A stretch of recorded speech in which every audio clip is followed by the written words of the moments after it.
Buenas noches, si logran escucharme.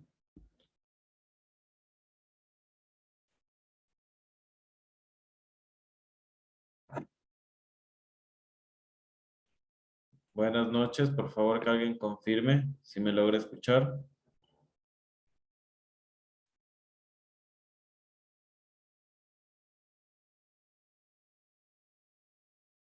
¿No logran escuchar? Buenas noches. Buenas noches, Lisa. Sí, la escucho. Listo, gracias. Ya vamos a iniciar con la clase de refuerzo que tiene que ver con la bioquímica. Nosotros ya habíamos hablado de las cuatro clases pasadas, sobre todo lo que tiene que ver con la bioquímica y cómo relacionarla así a nuestra profesión como tal, el por qué es importante, pero vamos a dar un refuerzo como tal. Sí, etiológicamente química viene de la palabra química de la vida, ¿no? Sí, eso es lo que tiene que ver la bioquímica. Es la ciencia que se ocupa de las bases moleculares de la vida, aborda el estudio de la composición química de la materia viva, la relación estructural, funcional de ciertas moléculas y características específicas de ciertos seres vivos. Nosotros ya habíamos hablado y habíamos topado muchos temas en los cuales la química se va a relacionar con nosotros. Tenemos un ejemplo aquí hablando como una introducción de la química. La bioquímica. La bioquímica, ¿cómo nosotros relacionamos a la atención primaria de salud? Si estamos hablando de una atención primaria de salud, hablamos de los centros de salud, que es la primera entrada a la atención como tal para una persona que tiene alguna dolencia o solamente de una consulta externa como control para prevención de enfermedades, ¿sí? Nosotros sabemos que para nosotros poder diagnosticar alguna enfermedad necesitamos material de apoyo o exámenes complementarios, muy aparte de una evolución clínica, de una anamnesis, que es la entrevista que se le hace al paciente, un examen físico, la auscultación y todos los procesos que se da, nosotros necesitamos a veces un apoyo. ¿Por qué? Porque la apariencia física puede determinar una situación y los exámenes de laboratorio pueden determinar otra situación. Un ejemplo, ahorita que casi todos somos expertos en el COVID, puede que nos haya dado COVID, pero nunca tuvimos síntomas. A lo mucho un leve dolor de cabeza que lo pasamos desapercibido pensando que era el sol, pensamos que era el que estamos amanecidos, o algún tipo de situación. Entonces puede haber personas enfermas que se infectaron con cualquier tipo de virus o bacterias y son asintomáticos hasta cierto determinado tiempo o hasta que se vaya el virus. A veces hay personas con un sistema inmune muy fuerte o un tipo de genética muy importante que no puede dar a notar una sintomatología como tal de una enfermedad. Entonces, lo que va a ayudarnos a la bioquímica es que esos exámenes complementarios nos ayuden a determinar una enfermedad como tal. Nosotros habíamos hablado, en cuanto a un ejemplo, el programa materno-infantil es muy importante en el país desde que se aplicó esto del COIP, que es el Código Orgánico Integral Penal, habla sobre el disminuir, un objetivo principal es disminuir en su totalidad hasta cierto punto, porque lastimosamente no se puede eliminar todo como tal, el riesgo o la mortalidad materno-neonatal. Entonces, ¿cómo se aplica esto? Con exámenes de laboratorio, tanto a la embarazada como al recién nacido en el caso de que ya haya nacido el bebé. Uno de los principales estudios en la embarazada, el eco y los exámenes de sangre. Son exámenes complementarios. Si nosotros hablamos de bioquímica, exámenes de laboratorio. ¿Por qué? Porque para poder nosotros realizar un estudio de laboratorio como tal, nosotros necesitamos químicos, necesitamos antígenos, necesitamos tipificantes, todo lo que tiene que ver con anticuerpos, con gérmenes aislados, entre otro tipo de cosas. Entonces nosotros necesitamos la química de ese virus, de esa proteína, de esa enzima, de esa molécula, de ese microorganismo, para nosotros poder identificar como tal. La bioquímica estudia esa biomolécula, esa estructura, ese ADN, esa cadena molecular, para poder hacer un estudio de ese determinado virus, determinada molécula, determinada enzima como tal. Tenemos un ejemplo, viene la embarazada, se pincha, se hace la prueba del VIH, que es lo que se hace en los controles de las embarazadas para que no exista la transmisión materno-neonatal, como materno-fetal o cualquier tipo de situación antes o después del parto. Se hace la prueba y estas pruebas rápidas tienen un químico como tal, que ya se ha estudiado y es un anticuerpo que, perdón, es un antígeno que reacciona ante el virus. Si no reacciona, pues no se va a tipificar en la prueba rápida y listo. De la misma manera existen en muchos tipos de sangre. Un ejemplo, sacan la muestra de sangre para nosotros poder evidenciar. Un ejemplo, las células gram negativas, que son muy graves en las enfermedades, en todo lo que tiene que ver con infecciones bacterianas, porque son bacterias gram negativas, ponen un colorante X, que son químicos como tal, que reaccionan a esas bacterias y no se van a teñir de tinte lila, que es para las gram positivas, sino se van a teñir de cualquier otro color, grises, ploman, entre otro tipo de colores, menos lila, que es la característica de las gram positivas. Entonces nosotros ya tenemos el por qué tenemos que estudiar la química o por qué la química es muy importante en nuestra salud. Tal vez nosotros no vamos a estudiar la biomolécula, cómo se ha formado esto, la biomolécula del agua, la vamos a conocer como tal en una de las clases, las nombramos. No vamos a estudiar cómo forman el químico de tal cosa, a menos que seamos en algún momento auxiliares de laboratorio, licenciados, tecnólogos en laboratorio como tal, ahí sí tenemos que estudiar, pero como nosotros somos personal de enfermería, necesitamos reconocer y saber el procedimiento por el cual nosotros estamos evidenciando ciertas circunstancias. Uno de los programas maternos neonatales muy importante, aparte de lo que ya les nombré sobre el control de las embarazadas, es si una embarazada como tal está hipertensa, nosotros sabemos que el estudio como tal de las embarazadas es muy minucioso, que llega a cierto nivel de embarazo, cierto nivel de gestación de embarazo, se tiene que estudiar la proteinuria. La proteinuria es una proteína como tal que se encuentra en la sangre que al momento de elevarse la urea o cualquier tipo de asuado, cualquier tipo de valor que puede producir alguna retención de líquido, algún tipo de daño renal, lo que sea, el médico debe de controlar de manera inmediata porque la embarazada puede llegar a preeclampsia y la preeclampsia conlleva a convulsión. La convulsión en cualquier tipo de paciente conlleva a muerte de muchas células neuronales y cualquier otro tipo de circunstancias. Peor si es un bebé, ¿sí? Entonces, sabemos uno de los estudios importantes del por qué la química actúa en la atención primaria de salud, ¿sí? Otro tipo de estudios que ustedes conocen mucho es la prueba del talón. La prueba del talón se hace con una muestra de sangre en un cartoncito, que en ese cartoncito tiene unos químicos como tal, que primero son coagulantes, que van a tenerlos bien mantenidos en su estructura funcional, que la sangre no se dañe, se va a mantener, va a formar una como capa, por decirlo así, protectora, para que eso al momento que llegue a hacer un procesamiento correcto con los químicos adecuados, se tinte, se pinte, estudien los genes, estudien las características. Entonces la química se une con la microbiología y van a estudiar muy bien lo que tiene que existir en esa sangre, ya sea una enzima elevada o una enzima disminuida. Como nosotros ya habíamos hablado entre este tipo de enfermedades, aquí tenemos uno de los ejemplos, es la mielomeningocele, ¿sí? Que es la salida parcialmente de la médula espinal, ¿sí? Aquí tenemos una. Y existe por cualquier tipo de anomalía en la parte química estructural de los ADN, de lo que tiene que ver con los cromosomas, de lo que tiene que ver con las enzimas, entre otro tipo de cosas, ¿sí? Entonces nosotros tenemos aquí una deformidad genética, ¿sí? ¿Cómo nosotros evidenciamos eso? Solo con los niveles de ciertos químicos específicos en la sangre de la madre, ¿sí? Cuando nace el bebé, pues obvio, ya vemos de manera evidenciado, de manera visual, la malformación, pero antes se puede evidenciar con algún tipo de examen de laboratorio, entre uno de ellos es eso, ¿sí? Lo del talón que les decía. Ahora, si nosotros vamos a hablar de enfermedades de la consulta externa, ya que hablamos de la atención primaria de salud, nosotros ya sabemos que vengo yo, X persona de cualquier tipo de edad, con ninguna molestia, solo vengo a mi control. El médico dice, bueno, es muy correcto de vez en cuando hacerse exámenes de laboratorio. Le mandan una biometría general. En la biometría general, ¿qué vamos a ver?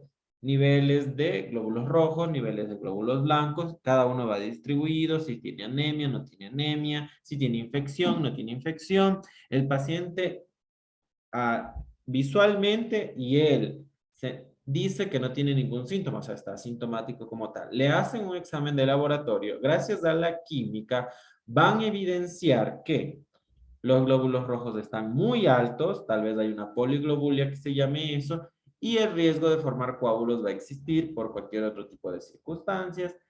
Otro, vamos a ver una leucocitosis, una elevación de los leucocitos. Hay una infección y cada leucocito va a identificar algún tipo de infección como tal, los neutrófilos de infección de vías urinarias, los infecciones a las vías aéreas, entre otro tipo de cosas. Entonces, mediante un examen de laboratorio, gracias a la química como tal, vamos a evidenciar alguna enfermedad. Sí, ahora, si nosotros hablamos de un control de un paciente, digamos, de un paciente de 45 años, hacemos el anamnesis, hacemos nuestro control, nuestro interrogatorio, y el paciente nosotros le preguntamos antecedentes patológicos personales, o sea, antecedentes de alguna enfermedad, él dice ninguna, aparentemente, y familiares, él le va a decir, mis papás son diabéticos.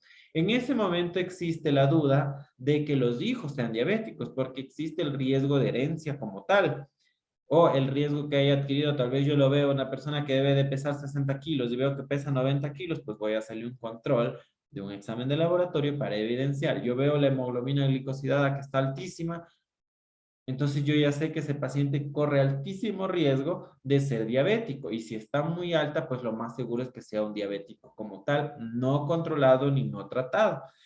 ¿Cómo evidenciamos esto? Gracias a la química que existe, ¿sí?, en los laboratorios para poder identificar ciertas moléculas, ciertas partículas mediante anticuerpos, mediante tintes, mediante todo cualquier tipo de procedimiento que existe en el laboratorio propio para poder identificar este tipo de cosas. Entonces, una de las enfermedades que podemos identificar, incluso solo con el acuchet, viene el paciente X, viene en ayunas, dice que se marea, que le duele la cabeza, bla, bla, bla, entre otro tipo de cosas, le tomamos una glicemia y está en 200. ¿Por qué? Porque las lancetas presentan un químico que al momento de topar la sangre reaccionan y botan un valor, ¿sí? Entonces nosotros mediante eso ya podemos evidenciar algún tipo de procedimiento. Muy aparte de eso, la química estudia que si el paciente llega y la hemoglobina está así, pues la farmacología ha estudiado que este medicamento, gracias a la bioquímica, a la estructura de estas células de X, de estas moléculas de X, ha diseñado un medicamento para que este antibiótico actúe ante la falta de esta enzima, de esta célula X. Gracias a la química se ha estudiado eso y podemos nosotros administrar un medicamento para que actúe y evitamos cualquier tipo de daño, ya sea a corto o largo plazo, ¿sí? Otro tipo de medicamento, perdón, de enfermedades que se puede evidenciar gracias a la bioquímica es un control de nuestro colesterol, de nuestros triglicéridos. Nosotros sabemos si el alto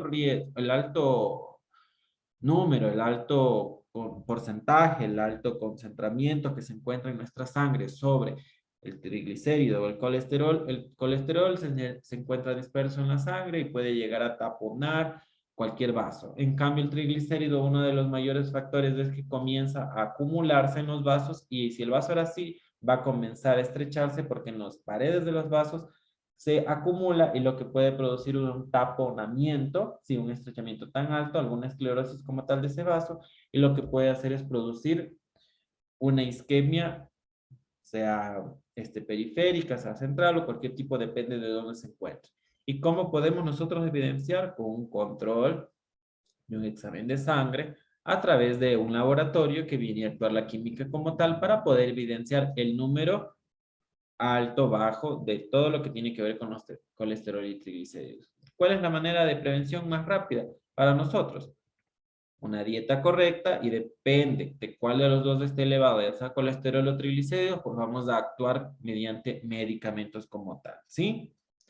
Si habíamos hablado del agua, nosotros sabíamos que nuestro cuerpo es del 70-80% según los estudios, según libros, según científicos, todos los van a nombrar de manera diferente. Cada parte de nuestro organismo tiene una composición alta, menor o mayor sobre lo que tiene que ver con el agua, pero un promedio total es de entre 70% y 80% como tal según los libros. Es muy importante nosotros saber nuestros componentes como tal, de lo que tiene que ver con todo nuestro organismo. ¿Por qué? Porque ustedes van a administrar fluidoterapia, que se va a hablar más luego. Entonces nosotros tenemos que saber que nuestro organismo, al momento de tener un desequilibrio hidroelectrolítico, presentamos la falta de sales, minerales, de electrolitos, cualquier tipo de circunstancia o cualquier tipo de componente como tal, formador o retenedor de ciertos líquidos buenos para nuestro organismo, va a hacer que nuestro organismo se encuentre de manera inadecuada, no actúe de manera correcta, y lo que podemos hacer es que el paciente presente falla multiorgánica y puede llegar a cualquier tipo de morbilidad o mortalidad como tal, ¿sí? Nosotros ya habíamos hablado de los componentes del agua, que es una molécula de oxígeno, dos de hidrógeno, que para poder subsistir, para poder metabolizarnos, para poder realizar nuestras actividades, vimos y hablamos sobre que nuestra capacidad de agua es enorme, ¿sí? Nosotros lo que absorbemos normalmente es nuestra agua potable y vamos a tenerlos de diferentes tipos de características, que es sólido, líquido y gaseoso. Según la temperatura, recordemos siempre que por lo general la mayoría de líquidos, y si estamos hablando netamente del agua, necesita un pH correcto y una temperatura correcta para actuar de manera correcta, ¿sí? Entonces, para poder tener unas características adecuadas, tenemos un pH, que es una densidad como tal, tenemos una característica física que ya vamos a hablar aquí. ¿Por qué? Porque es su temperatura. De acuerdo a las temperaturas, encontramos sus formas, ¿sí? Si nosotros vamos a hablar de fluidoterapia, nosotros tenemos que tener muy en cuenta que cada fluidoterapia o cada solución que vamos a administrar tiene una característica específica como tal. Si nosotros hablamos hace un momento que algún trastorno, ya sea alto o bajo, de algún electrolito, sí, va a formar algún desequilibrio como tal en nuestro organismo que puede llegar a disfuncionarlo y producir una enfermedad. Un ejemplo, la acumulación alta de sodio puede acumular líquido en cualquier parte de nuestro organismo, ¿sí?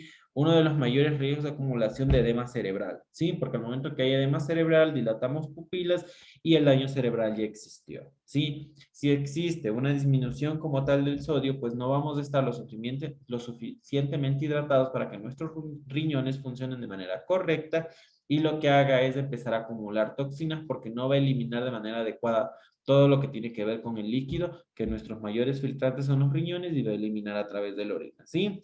Si nosotros hablamos de soluciones, como yo les decía, antes de administrarla, el médico va a verificar con un examen de laboratorio para evidenciar qué es lo que está alterado. Como les dije hace un momento, nosotros tenemos muy pendiente que viene el paciente, está totalmente deshidratado, evidenciando de manera física, el doctor va a indicar una hidratación. Lo ideal es administrar una hidratación que no tenga algo ni nada elevado ni nada bajo. Algo neutro podríamos decir que es un lactato que está compuesto por muchas cosas. Si vamos a poner solución salina, pues ya estamos hablando que es sal, que es sodio. Si vamos a poner dextrosa, ya sabemos que esas dextrosas, ¿qué son? Glucosa. Entonces nosotros lo que vamos a tratar de hacer es poner algo neutro hasta poder tener un resultado de laboratorio como tal. ¿Por qué? Porque existe el riesgo de que vamos a mandar un examen de laboratorio con electrolitos y vemos un electrolito en 160 y nuestro valor nomás es hasta 136, 138, 140. Entonces el médico tiene que corregir ese sodio antes que produzca edema en cualquier tipo de circunstancias del edema, que el edema es la acumulación de líquido en cualquier tipo de lugar, como les decía, ¿sí? Entonces, lo correcto antes de nosotros administrar alguna terapia es que el médico evidencie eso. También existen las contradicciones. Si el paciente viene con un politraumatismo de cráneo, lo correcto no es administrar lactato. ¿Por qué? Porque la sangre es muy alcalina. Vamos a aumentar esa parte alcalina, vamos a aumentar que el espesor como tal de la sangre aumente en el cerebro, y podemos producir hemorragias como tales, ¿sí? Entonces, si nosotros hablamos de una acidosis y una alcalosis, hablamos de acidosis cuando el pH baja. El pH es una concentración normal y el pH en toda situación debe de estar de manera neutra. Si sube, está alcalina, y si baja, está acidótico. Todo lo malo, se podría decir, es lo contradictorio a lo neutro. Entonces nosotros ya sabemos que existe algún tipo de estas malformaciones y lo que tenemos que hacer en ese momento es actuar. ¿Cómo nosotros podemos evidenciar una acidosis y una alcalosis en la parte de la sangre? Pues con un examen de laboratorio, ¿sí? Que se realiza ya sea una gasometría, tanto arterial como venosa, para nosotros de evidenciar. Existen diferentes tipos de acidosis, ya sea metabólica, ya sea respiratoria, y aquí lo dice la metabólica, pues disminuye el bicarbonato, ¿sí? Y disminuye el PCO2, ¿sí? Que es lo que nosotros eliminamos normalmente con las respiraciones como tal, ¿sí? Ahora hablamos de la respiratoria. Si hablamos de una respiratoria, pues aumenta el CO2, que tenemos que eliminarlo de manera correcta en cada expiración, ¿sí? En cada expiración cuando botamos el líquido, y que aumenta el bicarbonato, ¿sí? Y nosotros ya vemos, acidosis disminuye el pH, alcalosis aumenta el pH, ¿sí? Porque cuando está alcalótico lo que hace es que esa sangre se ponga más densa, más espesa, ¿sí?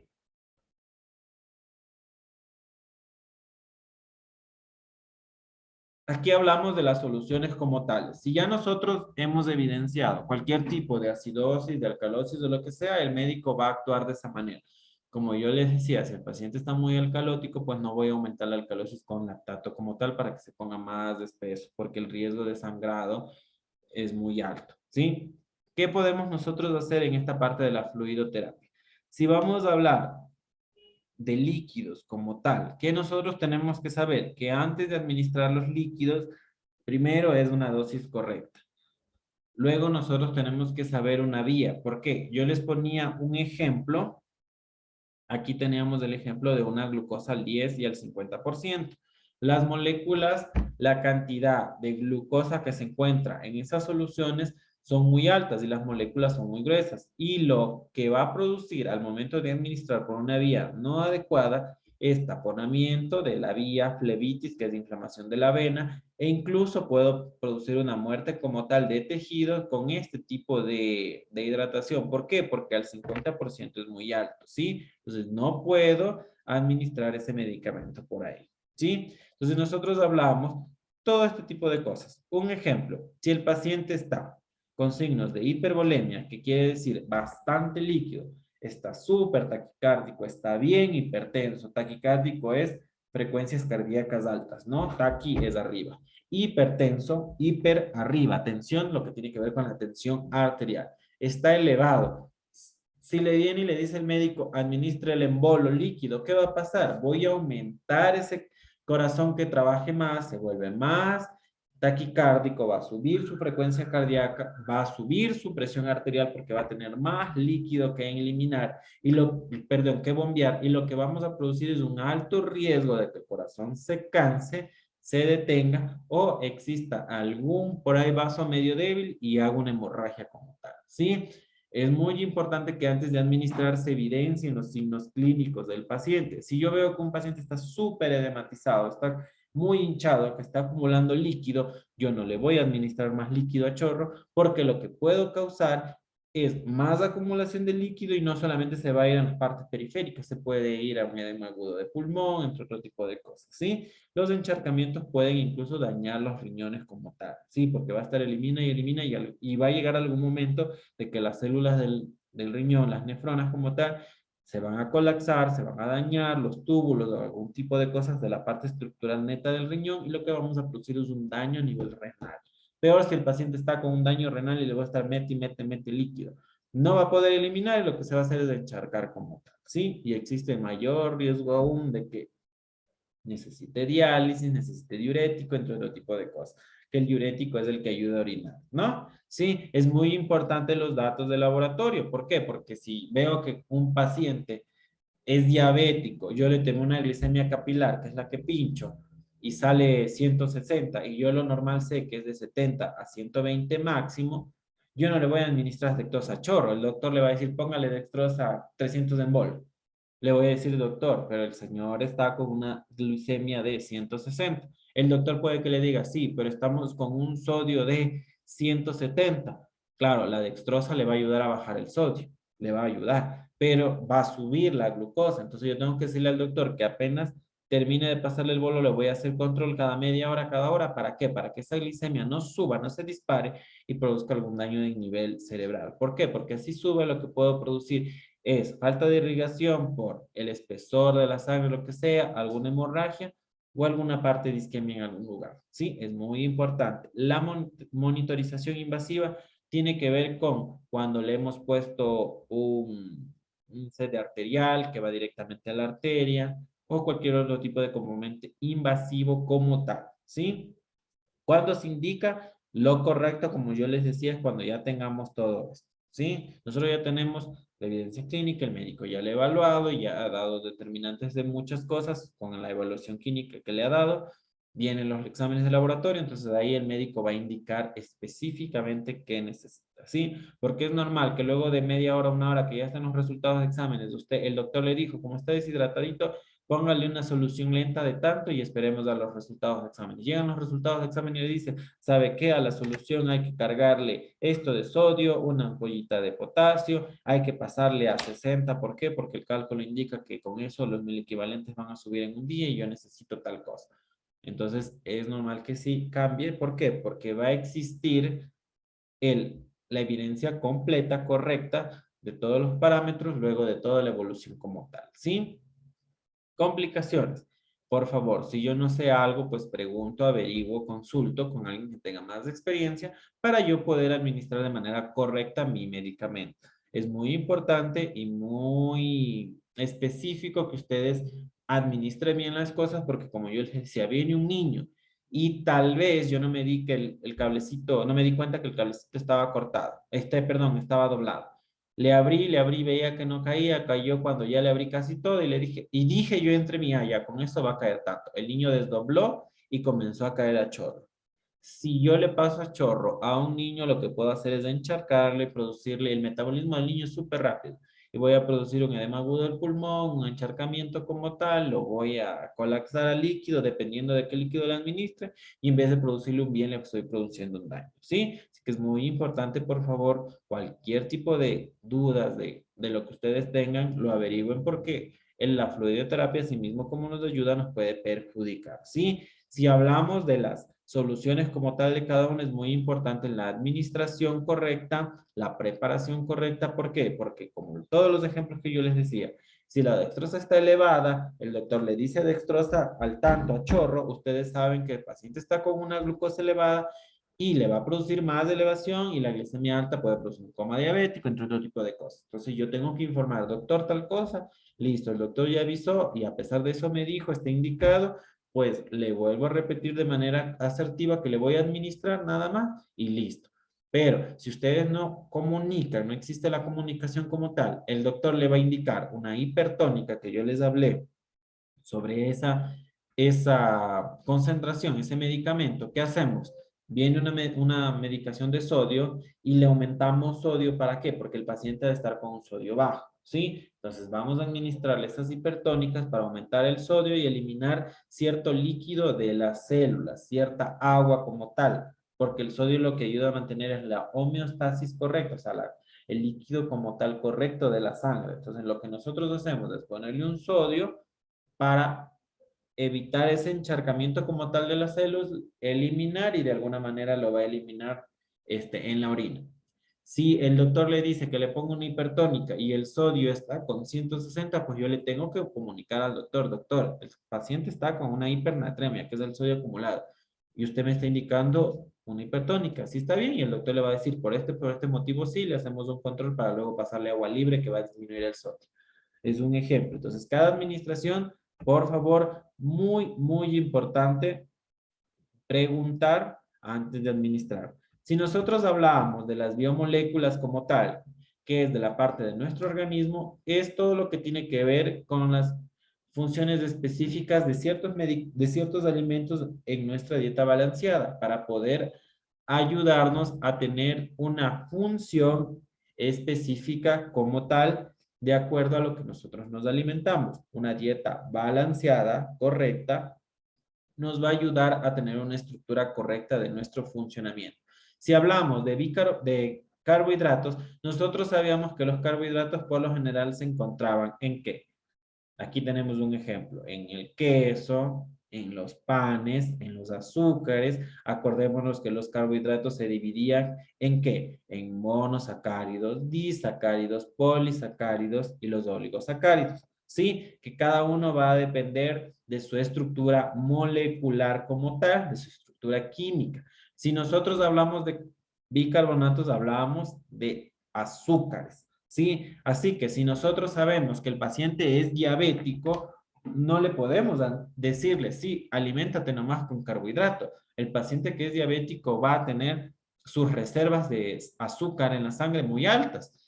Listo, se ha controlado tal vez con medicamentos, pero no por eso yo voy a coger y decirle, aliméntate nomás porque estás con medicamentos. No va a restaurar todo lo que la dieta que nosotros nos estamos alimentando, un medicamento, ¿sí? Entonces es muy importante una dieta balanceada, más aún si sabemos que, ejemplo, un paciente con obesidad, ya sabemos que el paciente está gordito, tiene bastante peso, tiene bastante tejido de energía guardada, se podría decir así. No podemos administrarle más carbohidratos porque si sabemos que todo esto ayuda a aumentar de peso. Entonces es muy importante conocer, miren, la química nos ayuda a conocer que los carbohidratos están formados por azúcares y los azúcares, ¿qué nos puede producir? Una diabetes, ¿sí? Si hablamos de los lípidos es las grasas, ¿sí? Nosotros ya sabemos que son nuestra fuente de calor. Por eso es que dicen, el flaco no aguanta el frío, pero el gordito sí. Claro, el gordito tiene todo su tejido adiposo que le está ayudando a mantener su calor corporal normal, mientras que el flaquito no tiene tejido adiposo y por eso no le ayuda a mantener ese calor. Sí, los lípidos, la química nos está enseñando que los lípidos es grasa. Entonces, ¿qué nosotros tenemos que hacer? Una dieta baja en lípidos, baja en carbohidratos. Ahora, nosotros hablamos de las proteínas. Las proteínas son aminoácidos. Los aminoácidos están constituidos por enlaces conocidos como enlaces péptidos. Estos enlaces péptidos nos ayudan ¿a qué? A formar energías. Sí, son los principales formadores de energía en nuestra sangre, en nuestro cuerpo, perdón. Entonces, ¿nosotros qué necesitamos? Una dieta alta en proteínas, baja o mediana, si es posible, lo más bajo que se pueda hacer en carbohidratos y súper bajo en lípidos, porque sabemos que si tenemos una dieta elevada de lípidos, es colesterol y triglicéridos. Si sabemos que es una dieta alta, ¿en qué? En carbohidratos sabemos que es alto azúcar y alto riesgo de empezar a acumular tejidos que no nos van a ayudar de manera estructural. Lo que va a hacer es engordar. Las proteínas como tal son altas ¿en qué? En energía. Entonces nosotros podemos comer una presa de pollo con una pequeña cantidad de arroz, con una pequeña, muy pequeña cantidad de papas o sin papas, porque ya estamos comiendo el arroz y todo viene la vitamina extra, que son las legumbres, hortalizas, entre otro tipo de cosas, ¿sí? Entonces nosotros ya sabemos que nuestra dieta balanceada, que nos está enseñando la química, las estructuras como tal de cada una, para que nos ayudan, nosotros ya sabemos cómo recomendar una dieta, ¿sí? Porque es importante cuando ya sepan que ustedes son estudiantes de enfermería, de cualquiera, auxiliar, tecnólogo, de enfermeros, lo que sea, les van a empezar a preguntar y ustedes ya saben que las proteínas nos ayudan a formar energía, que los carbohidratos son acumuladores de azúcares, ¿sí? Y alto riesgo de acumulación de gordura. Los lípidos, ¿qué es? Grasas como tal. Entonces, nosotros, ¿para qué vamos a necesitar tanta grasa? El alto riesgo que existe es que formemos colesterol, formemos triglicéridos, nos tapen un vaso sanguíneo de cualquier tipo. No quiere decir que porque estén flacos no acumulemos colesterol y triglicéridos. Existe aún mayor riesgo porque no tenemos tejido donde acumular. ¿Sí? Lo que se va a acumular en los vasos sanguíneos y existe el alto riesgo de taponamiento de cualquier arteria y vaya a producir muerte como tal de cualquier ese tipo de circunstancias. ¿Sí?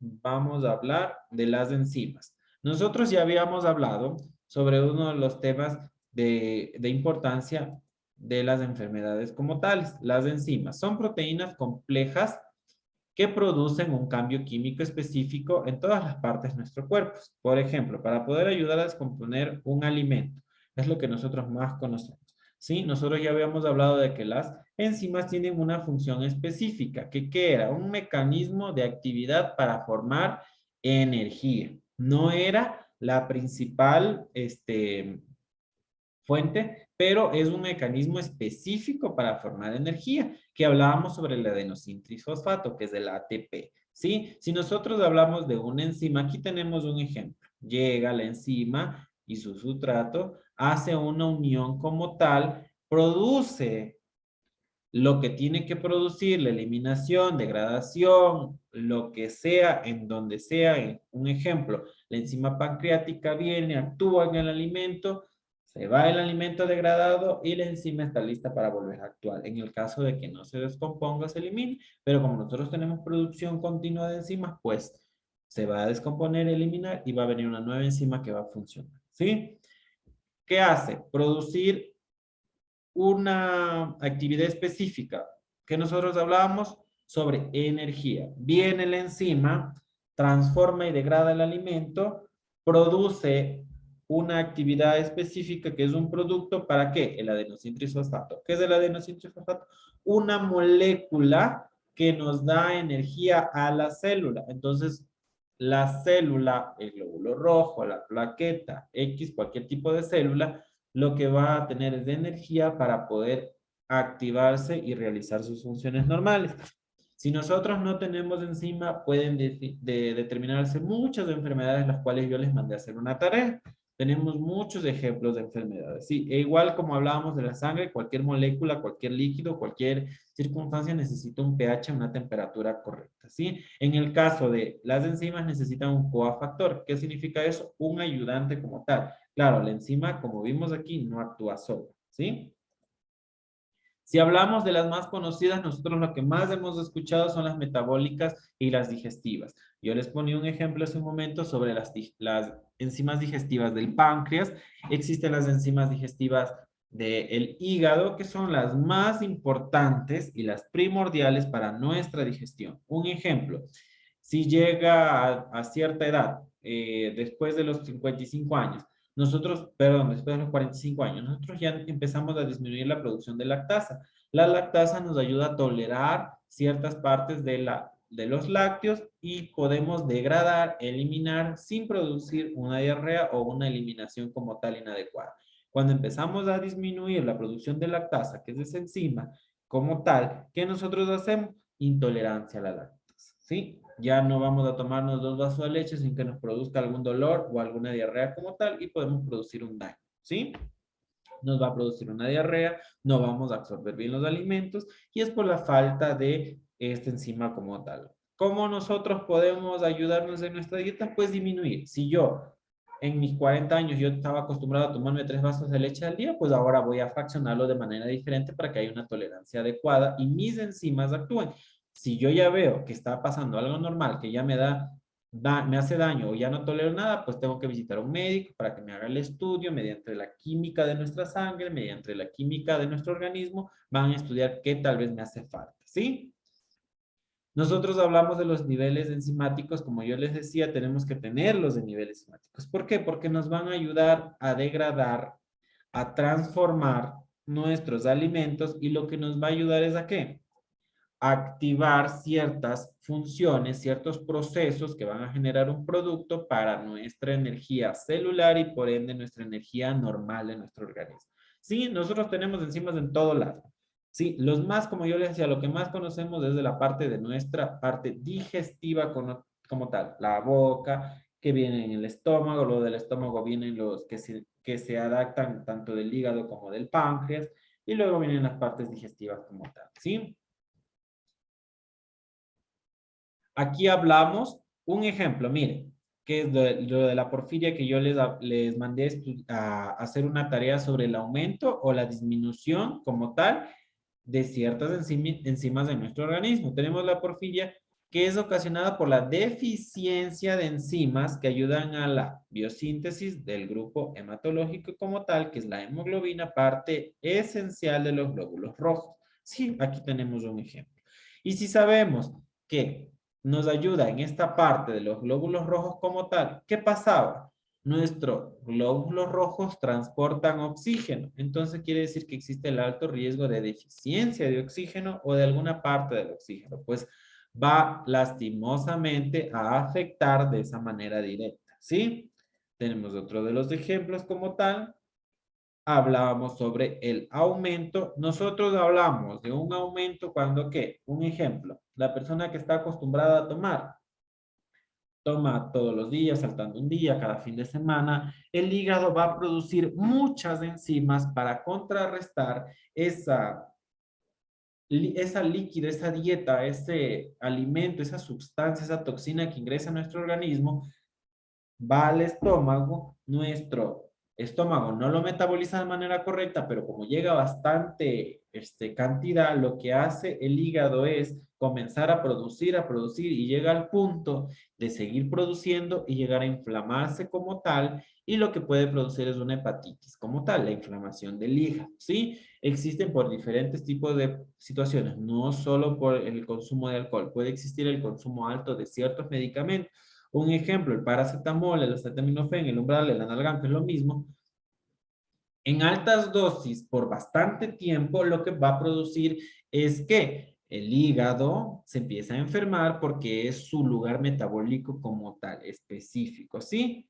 Entonces nosotros tenemos que ayudar a que eso no suceda. Otro ejemplo, el hígado graso. Cuando nos alimentamos de manera muy grasosa, nuestra bilis, que es uno de los que más produce ciertas enzimas para degradar ese tipo de alimentos grasosos, va a producir, va a aumentar la producción de bilis, va a aumentar y va a llegar al punto donde tanta producción lo que va a hacer es la acumulación de ciertas calcificaciones, de ciertas sustancias, de ciertas moléculas que lo que va a formar son cálculos y va a producir la litiasis biliar que se la conoce, ¿sí? O vesicular. Entonces, existe otra enfermedad agregada al hígado graso, no se ha metabolizado bien, la bilis no produjo suficiente, pero pasó esta cosa, se taponó, lo que sea, más enfermedades agregadas. Y es muy importante, ¿por qué? Porque solo con el consumo adecuado de nuestras dietas, de nuestros líquidos,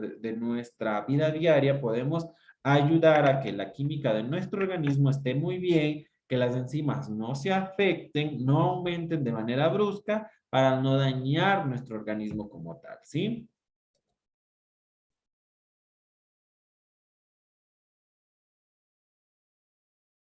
Vamos a ver la otra.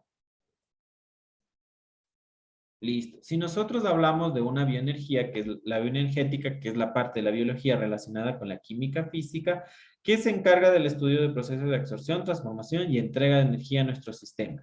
Aquí hablamos netamente sobre qué, nuestro adenosín trisfosfato, que es el generador y transportador, perdón, de energía a nuestras células. Si hablamos de metabolismo, que cada célula, enzima, cada molécula de nuestro cuerpo va a producir un metabolismo como anabolismo y catabolismo. Recordémonos que el anabolismo degrada, utiliza esa energía, mientras que el catabolismo la ha producido.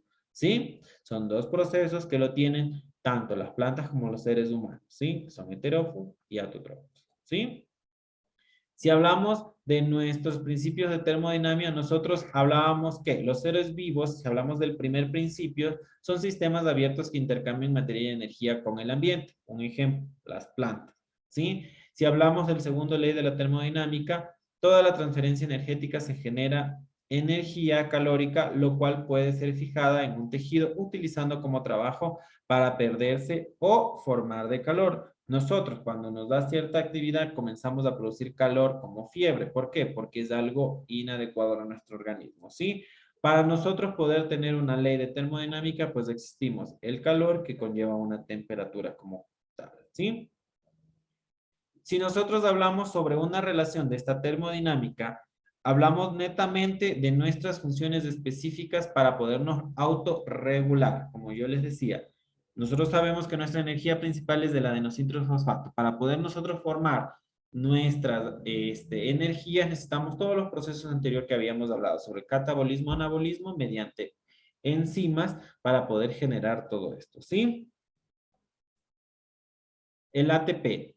hablamos nuevamente que el ATP, que es del adenosintrifosfato, es una molécula portadora fundamental y específica para la energía celular, ¿sí? Acordémonos que si existe una acidosis, una alcalosis, va a afectar esto. Si el paciente está acidótico o alcalótico, pues no van a producir nuestros procesos correctos, nuestros metabolismos, nuestros catabolismo y anabolismo, ¿para qué? Para poder generar y degradar esa energía y nosotros poder estar activos netamente. Si existe ese tipo de procedimientos, pues nuestro organismo se va a enfermar y no va a producir, ¿sí? No vamos a tener una suficiente energía para poder actuar.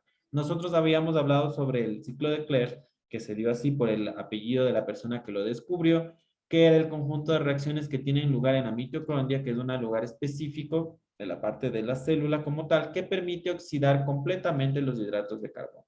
Lípidos, aminoácidos, que son las proteínas, produciendo una gran cantidad de energía metabólica. ¿Qué quiere decir? Todo este procedimiento lo que va a producir es que degradar, oxidar, metabolizar nuestros alimentos a través de ciertas enzimas, de ciertas biomoléculas. ¿Para qué? Para producir energía en nuestro organismo. ¿Cuáles son las funciones principales de este ciclo? Fuente del adenosintrifosfato, de energía. Produce la mayor parte del CO2 de la célula, el dióxido de carbono que eliminamos. Convierte intermediarios en precursores de ácidos grasos. Si tenemos un elemento como tal, lo que nos va a ayudar es a producir ácidos grasos, que acuérdense que nos va a ayudar a formar cierto reservorio de energía, ¿sí?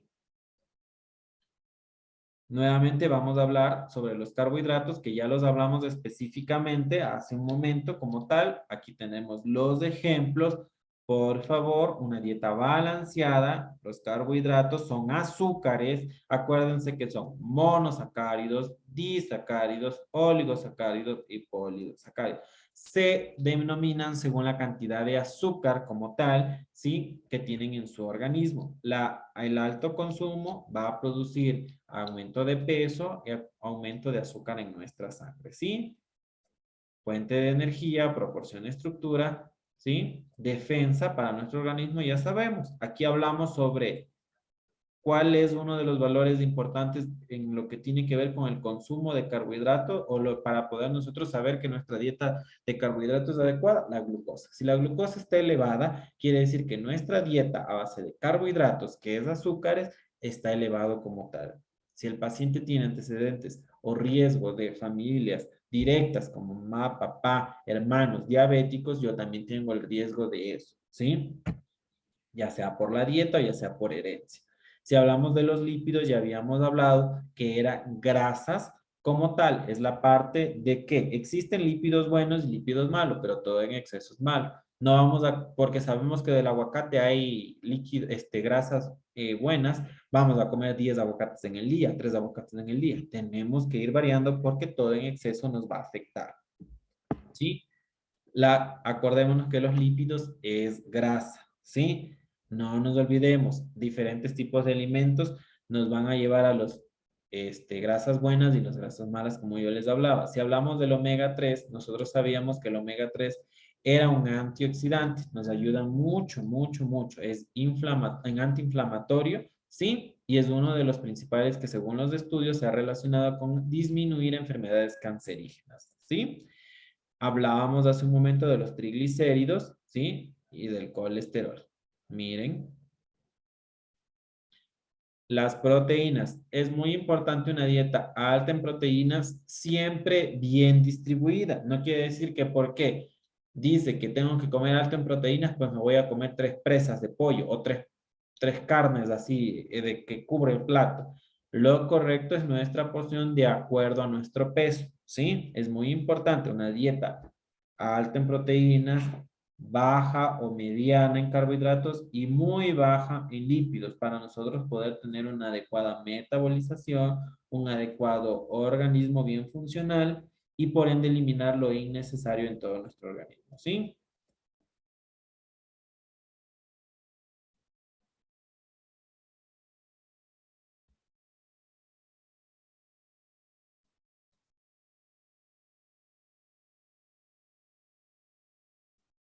Ya, y el último tema, nosotros habíamos hablado recién sobre las vitaminas. Yo les había hecho un acuerdo de que las vitaminas el organismo necesita cierta cantidad y lo que no necesita lo va a eliminar. Y el uso excesivo o la adherencia excesiva, la administración excesiva de ciertas vitaminas, en vez de producirnos un bien, nos puede producir un daño. ¿Por qué? Porque nuestro organismo ya lo produce como tal y no podemos aumentar la producción porque puede producir como tal, valga la redundancia, un riesgo eminente a nuestra salud. Sí, las vitaminas son grupos de nutrientes orgánicos que se necesitan en el organismo para mantener una salud, crecimiento y supervivencia, ¿sí?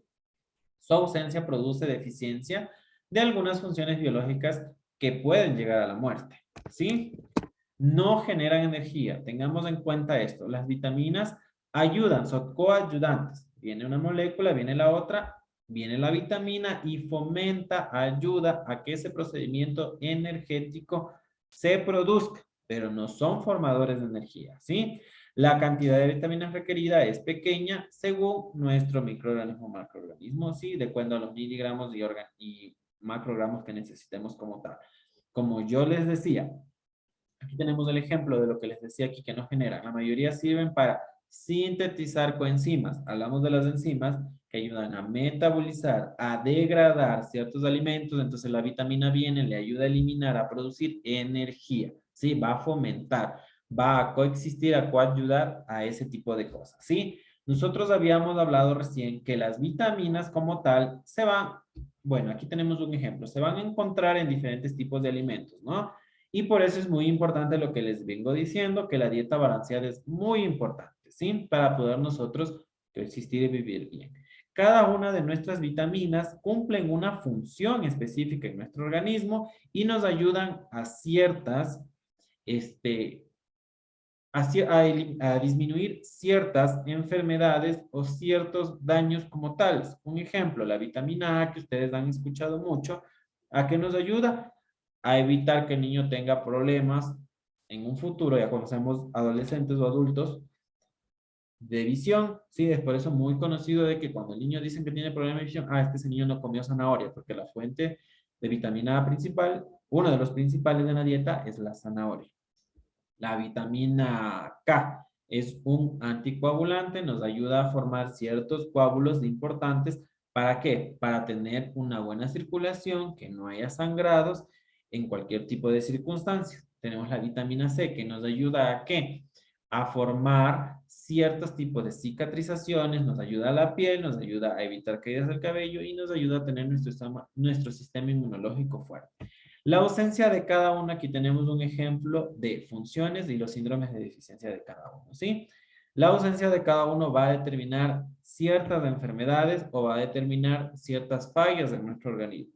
Otro de los ejemplos es la vitamina D. La vitamina D es uno de los principales que ayuda a sintetizar o a hacer una función específica del calcio en nuestro organismo porque ayuda a la reabsorción y a la formación como tal. Y si nosotros tenemos déficits de calcio, no se absorbe de manera correcta tal vez en nuestra dieta o en nuestra formación de nuestro organismo como tal, lo que va a producir es una descalcificación y lo principal a donde va a actuar o va a dañar o va a afectar en nuestro sistema óseo, ¿sí? En nuestro sistema osteotendinoso que tiene que ver con los huesos y tendones, ¿sí? Entonces es muy importante lo que yo les decía hace un momento de la vitamina C, ¿sí? Si nosotros tenemos excesos de vitaminas igual, ¿qué podemos causar? Un ejemplo, el exceso de ciertas vitaminas, les pongo un ejemplo, la vitamina E. Si la vitamina E, nuestro organismo sí lo produce y nosotros aún más lo alimentamos. Nosotros en muchos alimentos encontramos vitamina E. Entonces, ¿qué nosotros hacemos al momento de, digamos, vino a X persona y le dijo, toma tu vitamina? Yo fui a la farmacia y me compré cualquier vitamina que me dieron y fue la vitamina E.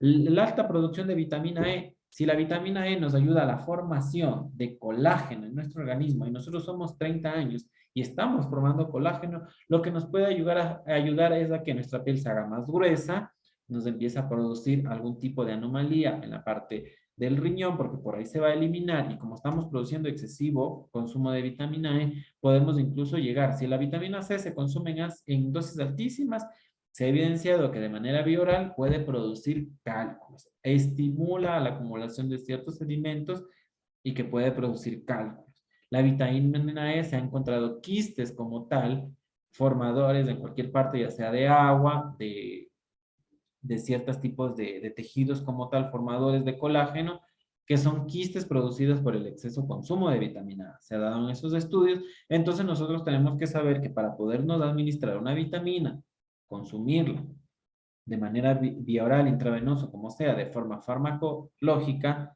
si nuestro organismo no está funcionando, bueno, a partir de los 45 años la mujer va a producir menos colágeno, existe el riesgo de, entonces la doctora o doctor que le vaya a ver va a decir, sí, de vez en cuando tiene que hacer esto, se va a tomar una vitamina E una vez a la semana, una vez saltando un día y así sucesivamente según la producción como le vean, según la elasticidad de su piel y entre otro tipo de cosas.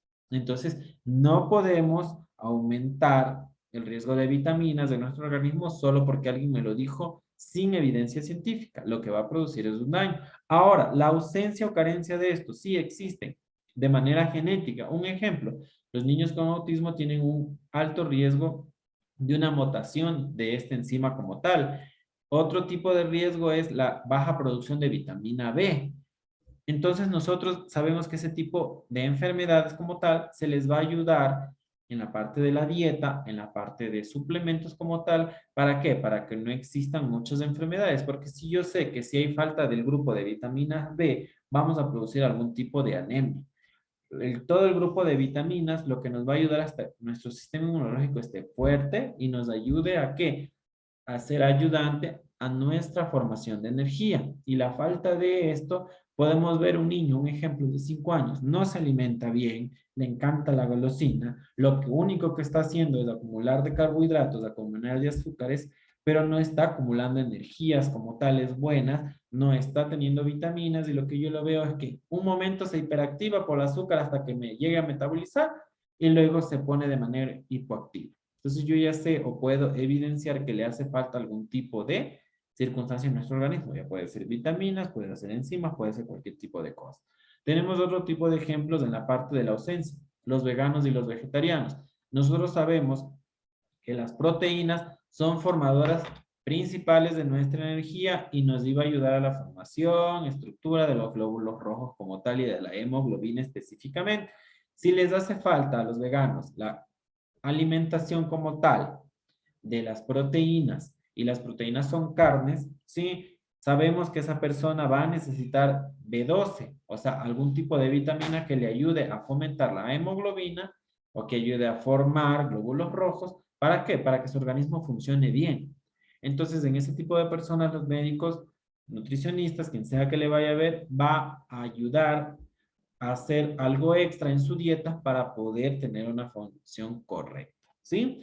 Y la administración de algún tipo de medicamento. Un ejemplo, por lo general los pacientes que son diabéticos, la metformina ayuda a disminuir la producción de las vitaminas B12 y ácido fólico también. Entonces, sabemos que ese paciente corre el riesgo de estar anémico, corre el riesgo de no estar lleno de vitaminas, lleno de vida, lleno de energía. El médico le va a administrar tal vez un complejo B extra a su dieta, ya sea de manera vía oral, de manera nutritiva, para poder, ¿qué? Producir vitamina E. Sí, perdón, producir vitamina B2. Sí, habíamos hablado sobre la administración parenteral. Nosotros cuando hablamos de parenteral, existen dos, ¿no? La parenteral y la enteral, sobre las vías de administración. Enteral, tenemos por lógico que es de la parte de nuestro sistema digestivo. Nuestro sistema digestivo comienza en la boca y termina en el ano, ¿no? Si hablamos de las vías parenteral, es la ruptura como tal de las capas de la piel, ¿sí? Y existen diferentes tipos de vías. Hablamos de la intradérmica, que es dentro de la piel, como su nombre lo dice, y lo más usado es para la prueba de la insulina, que se hace la pápula, o para una vacuna específica, que es la BCG, que es de la tuberculosis meningia, que se aplica menos de 28 días de nacidos, dependiendo del peso. Cuando son prematuros, se va a esperar el peso determinado para poder administrar. La subcutánea, que es debajo de las capas de la piel, como dice su nombre, y nosotros lo vamos a administrar, ya les vamos a indicar el ángulo específico. Lo más usado es igual para vacunas, para insulinas y ciertos tipos de medicamentos como las de heparinas o las de enoxaparinas, ¿sí? Las intramusculares, nosotros sabemos que se administran igual vacunas y cualquier otro tipo de medicamento. La gran parte de su vida profesional va a ser la administración de este tipo de medicamentos, intramuscular e intravenoso, ¿sí? La intravenosa es dentro de la vena, como su nombre lo dice. No existe solo la aplicación directa, existe la irrigación, la medicación continua, la hidratación, la por horas, entre otro tipo de cosas. Lo lógico y lo correcto es que vaya dentro de la vena, podemos administrarlo de manera directa, como yo lo nombré, o algo continuo, donde necesitamos un dispositivo extra, que es un catlón, un catéter, y todo va a determinar según la edad del paciente y el calibre de las venas al momento que nosotros evidenciemos las venas como tal. ¿Por qué? Porque podemos ver que el paciente esté deshidratado, que el paciente tenga venas muy finitas, que el paciente tenga mucho otro tipo de cosas y vamos a cambiar el catlón. Sí, lo correcto es que si vamos a hablar de una terapia venosa continua que va a tenerla de manera ya sea por horas, infusión continua, otro tipo de cosas, vamos a variar el catlón. Por lo general, en niños siempre se usa el 22, 24, 26. Si hablamos en adulto es de 20, de 18, 16 hasta 14. Pero hay, por ejemplo, adultos mayores que tienen las venas súper finas, súper escleróticas, son súper chiquititas, podemos utilizar catalones de niños. E igual en personas adultas normales. Hay personas adultas de 30, 40 años que los vasos sanguíneos son súper cortos, súper débiles, súper finitos y tenemos que administrar por lo menos hasta que hidratemos encontremos y coloquemos ese medicamento y luego verifiquemos un vaso más grande, tal vez sea de inmediata administración lo que necesitemos, pues colocamos una de niños, ¿sí? También va a variar el medicamento. Si las moléculas son muy grandes y producen tal vez inflamación en ese vaso sanguíneo donde vamos a administrar, lo correcto es mejor utilizar un catlón de adulto. O sea, nos vamos a catlones grandes para evitar el estar pinche cada rato. ¿Sí? Tenemos uno de los ejemplos de las administraciones según el ángulo, la intramuscular a 90 grados. Es como que vayamos a escribir, ¿no? Recto. Sostenemos de manera recta, ¿sí? Recto. Vemos la subcutánea que es a 45 grados. Como yo les decía, la mayoría de personas, como vemos ahí el ejemplo, cogen así o así. Por lo general cogemos así ¿para qué? Para que no nos estorbe nuestra misma mano y podamos administrar de manera correcta. La intravenosa, como vean, es casi acostada, semiacostada. ¿Para qué? Para que llegue debajo de la piel, ¿sí? Y llegue a la venita. Lo correcto es que llegue a la venita, ¿sí? Y la intradérmica, que es dentro de la dermis como tal, ya es literalmente acostada de 10 a 15 grados, ¿sí? Lo que hacemos es que dentro de esta piel administrar hasta 0.5 de medicamento y administrar nuestra pápula. Podemos administrarlo para la vacuna, podemos administrarlo para la prueba de la penicilina, que son las alergias, entre otro tipo de cosas, ¿sí? Es muy importante administrar el medicamento de manera correcta, que cuando vayan a ver farmacología se tiene que hablar de los 10 correctos aplicados en el país. ¿Por qué? Si el medicamento intramuscular yo no lo administré en el músculo, como vemos aquí, por lo que sea, por el apuro, la ignorancia mía o lo que sea, el paciente se me movió y se me fue al tejido subcutáneo, ¿qué pasa? Yo administro un medicamento que sus moléculas no son correctas para ese tejido, lo que va a hacer el organismo de nosotros va a ir, lo ataca y como las células no lo identifican, lo va a degradar y no lo va a metabolizar como bien propio, sino lo va a querer eliminar, porque esa es su función. ¿Y cuál es su manera de eliminar? Produciendo glóbulos blancos que vayan a atacar. Entonces podemos nosotros producir un acceso como tal en esa zona. ¿Sí? ¿Por qué? Porque existe el riesgo de, no ve que es un medicamento que no lo va a reconocer. Ahora peor, si nosotros ponemos 3 ml que tenía que ir al músculo y lo administramos subcutáneo, pues son 3 ml que no va a ingresar en el subcutáneo y se va a inflamar y vamos a producir un acceso. ¿Sí? De la manera de la vena. Si yo pincho de manera correcta en la parte de la administración del medicamento intravenoso es pinchar y aspirar un poquito. Una vez que yo ya reconozco que hay sangre, no movilizo la aguja para que no perfore más, sostengo y voy administrando el medicamento. Si yo movilizo una vez que ya vi que había sangre, existe el riesgo de yo perforar la vena y administrar el medicamento fuera de la vena. Cuando yo ya veo, se ha inflado, ¿sí? Entonces, ustedes van a conocer las técnicas con las prácticas, con las que sea, para poder administrar de manera correcta el medicamento y como ya saben ahorita, el por qué administrarlo. No es que viene el doctor y le dice, póngale diclofenaco a la nalga y el paciente le dice, no, me duele mucho la nalga, póngame la vena. Y usted va y lo administra. El diclofenaco tiene unas moléculas grandes que si no dice la presentación IM, IB, que es intramuscular e intravenoso, yo tengo que administrarlo intramuscular. ¿Por qué? Porque las moléculas son grandes que yo puedo producir una flebitis, que es la inflamación de la vena, quemar esa vena y producir muerte de tejido como tal, porque las moléculas no se van a absorber de manera adecuada. Peor si no lo diluyo bien, ¿sí? Es muy importante eso de ahí. Por eso en la parte de administración de medicamentos hablamos sobre los 10 correctos, que en los 10 correctos habla paciente correcto, medicamento correcto, dosis correcta, vía y rapidez correcta, hora correcta. De ahí vienen los otros 5 que hablamos sobre las alergias, sobre evidenciar que el paciente no esté tomando nada ajeno a lo prescrito, caducidad del medicamento, la educación. Es muy importante informarle el por qué y el para qué le estoy administrando. ¿Por qué? Porque si el paciente no me dijo que era alérgico al tramal, ni al médico le dijo y le digo, le voy a administrar tramal para el dolor. El paciente en ese momento tal vez de la consulta no le quiso decir, se le olvidó, le pasó por alto y yo le estoy diciendo, entonces le dice, no, yo soy alérgico al tramal, me olvidé de decirle al doctor. Ok, o el familiar que estuvo ahí porque el paciente está semi inconsciente, le va a decir, es que él es alérgico al tramal, no le pueden administrar otra cosa. Si yo administro un medicamento y el paciente es alérgico y es potencialmente alérgico y produce una reacción anafiláctica tan rápida, yo puedo producir el cierre de la vía aérea. Entonces, se inflama, se inflama, se inflama, cierra la vía aérea y ¿qué va a pasar? No va a respirar, no va a haber el intercambio gaseoso y lo que puedo producir es una muerte. ¿Sí? Si no existe el coche de paro, no le reanimé, no le entubé, no abrí la vía, no le administré un corticoide para que disminuya o lo que sea, puede el paciente morir. Entonces, es muy importante, los 10 correctos y el último correcto era, yo preparo, yo registro y yo administro.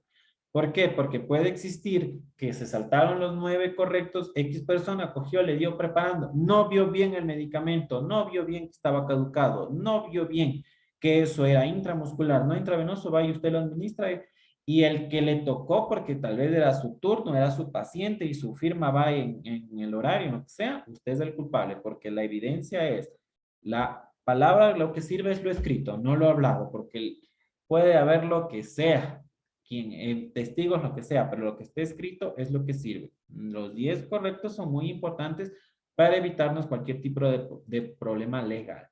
Si hablamos sobre las administraciones especiales, se podría decir, hablamos de los transdérmicos, que es para la absorción como tal de la dermis de la piel.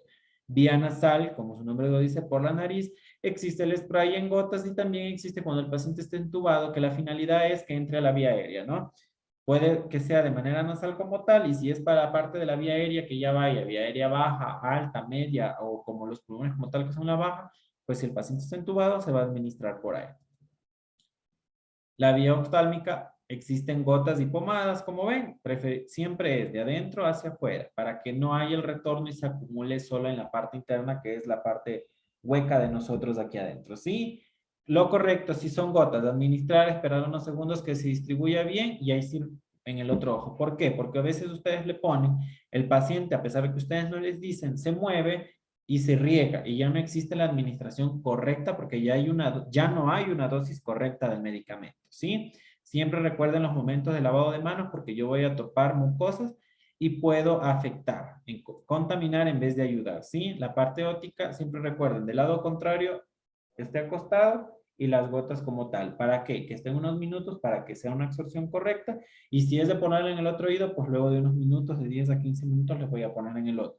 Una absorción correcta se seca y se absorba bien para que actúe de manera bien y haya una dosis correcta. Vía tópica existen las pomadas, cremas, ungüentos. Todo se va a administrar según la indicación médica y según la enfermedad que tenga al momento.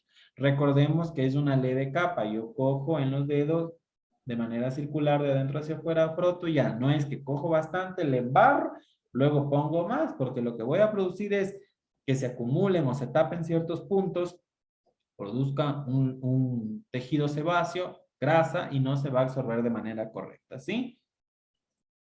Existen los supositorios, que es de manera rectal, y la parte del enema. Recordemos siempre que el paciente tiene que estar de cúbito ventral, o sea, acostado boca abajo, tener unos 10 a 15 minutos, ingresar con el dedo más largo, que sería nuestro dedo índice o medio, hasta el tope, dependiendo del paciente. Si es un niño, pues va a ser de manera interna, de manera diferente. ¿Para qué? Para no lastimar y no lesionar. Siempre hidratando. ¿Por qué se administra de manera rectal? Es una parte muy vascularizada. Recordémonos que existe la hemorroide. La hemorroide es una vena que cuelga, ¿sí? Y podemos nosotros lesionar. Si no vamos a hidratar, lo que podemos hacer es lesionar, desgarrar y dañar. Así que es muy importante, por favor, hidratar antes de administrar algún medicamento en esta parte, ¿sí? Y la parte vaginal, como su nombre lo dice, va en la vagina. Recordemos siempre, es muy importante recordar al paciente, si es que es una mujercita, en el caso del medicamento vaginal como tal, tenemos que saber que el conducto vaginal y el conducto uretral es diferente. Recuerden, el útero, la vagina, la vejiga, el uretre, que es por donde orinan. ¿Por qué? Porque a veces el desconocimiento y el miedo le va a decir, y me va a ingresar eso, ¿y cómo yo orino? Recuérdenle que orinan por otro orificio, que es el canal uretral, y el canal vaginal es otro orificio por donde existe el acto sexual y la reproducción o el parto como tal, ¿sí? Bueno, jóvenes, traté de hacer un resumen, nos pasamos un poquito, pero lo importante es que conozcan, ¿sí? Por favor, suban los deberes, cualquier cosa tienen mi contacto, me comunican, les vuelvo a escribir mi contacto aquí. Cualquier cosa, me escriben, todo lo que tenga que ver con las tareas, yo les contesto, todo lo que tengan que ver con las clases, si me tardo en contestar, me disculpan porque a veces en realidad es complicado por mi otro trabajo, pero sí les contesto, ¿sí? Eso es todo, jóvenes. Espero nos veamos en otras clases. Éxitos en el examen que viene. Por favor, suban las tareas y cualquier duda estoy a las órdenes, ¿sí? Licenciado, una pregunta. Disculpe, ¿y la prueba? ¿Perdón? La prueba. Esto está subido en la plataforma, señorita o señor Espinosa. Está subido en la plataforma. Lo que ustedes tienen que hacer es que mañana se habilita el examen, tratar de seguir dando, practicando con el examen. No sé cuándo será su examen específico, solo vi que se abría ayer, creo que era el 1 de febrero y ustedes ya lo dan. Pero eso yo no lo evalúo, o sea, esa es la plataforma, solita le evalúa y le da una calificación. Ah, ya, gracias, licenciado. Ya listo. Una pregunta, buenas noches. Buenas noches. En la plataforma decía que mañana se va a subir o se va a cargar un cuestionario. Ese Ajá. cuestionario, es, o sea, solamente son las preguntas y nosotros tenemos que resolver el cuestionario o ya viene No, las verán, respuestas. Eso tengo. verán, el cuestionario está subido ahí y lo que hace es un simulador. Usted empieza a contestar, a contestar, a contestar y les dan las preguntas incorrectas y correctas de acuerdo a lo que usted haya contestado. Entonces, eso es un simulador para que ustedes vayan aprendiéndose las preguntas para cuando sea el examen. El examen es del día lunes, si no me equivoco, o martes. No me acuerdo si era 31 o 1, les mentiría, pero mañana sé que se habilita. Así que mañana lo que ustedes tienen que hacer en esa plataforma es practicar e ir conociendo las respuestas correctas. Todas las respuestas, todas las preguntas son solamente de las diapositivas, ¿sí? Ya, lo que pasa es que ahí decía que mañana se sube el cuestionario a las 6, pero es una evaluación que nos van a tomar de 50 minutos. Ajá, por eso le digo, es un simulador y ustedes tienen que ir practicando para ir bien. E igual luego les dan como, ¿cómo se Ya, llama? Como icono para que ustedes puedan descargar el cuestionario también. Pero no sé si se habilita mañana mismo o luego de ese tiempo determinado ya se les habilita, pero el cuestionario también queda habilitado para ustedes. ya, ok. Ujú. Gracias, Liz. Ya listo. Listo, jóvenes. Entonces nos vemos. Una buena noche con todos y que pasen muy bien. Gracias, licenciado. Chicas, no se vayan para que me den sus números de teléfono, por favor. Ahí queda entonces para que ustedes queden en la reunión y conversen, ¿ya? Una buena noche con todos.